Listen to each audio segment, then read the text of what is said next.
Okay, so if we're going to keep talking about adjustability and our players' ability to hit pitches other than pitches just right down the middle, we got to not only think about in and out, but we got to think about up and down.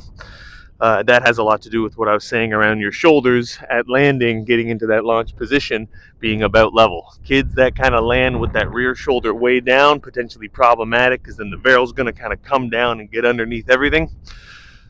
So we can't be thinking about that rear shoulder being too high or that rear shoulder being too low at landing. It's got to be kind of an even thing where at landing both shoulders are kind of about the same height.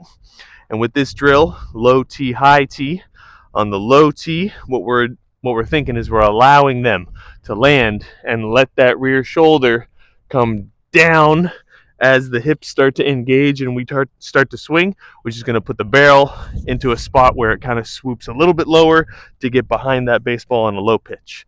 What I find a lot of young kids do on low pitches, and unfortunately what a lot of coaches tend to tell kids, is to keep their shoulders really level but go at a low pitch, which results in a really weird, awkward swing where the kid is kind of starting to get really slashy, and at contact we're ending up on top of the ball and we're just chopping it into the ground. Now we don't want to drop our shoulder, we don't want to get down too low too early and swoop underneath the baseball.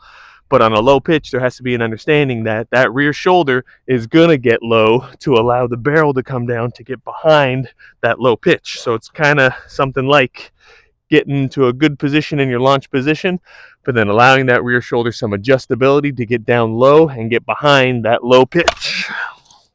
So you're going to see on the finish for kids, they're going to be maybe a little bit more postured over to here.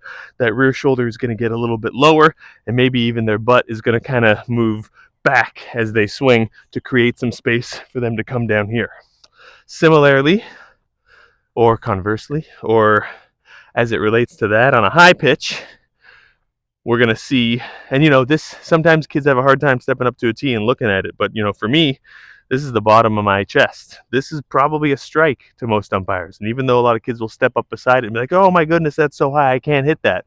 It's probably a strike. So maybe that's not the pitch we want early in the count, and that doesn't feel like it's very hittable. But once we get to 2 strikes, we have to have our kids have an understanding. This is a pitch you're going to have to swing at. And rather than making any sort of an adjustment with the shoulder kind of coming low to get to a pitch, this is a pitch where, and in this drill, this is where we can have them work on keeping their shoulders kind of quite level. Do we want them kind of getting on top of it and chopping it down? No. But if the hands are kind of remaining around shoulder height, and as we get into our swing, our shoulders stay quite level, we can really get to a spot where this is a hittable pitch. And as you can see, my shoulders are pretty level.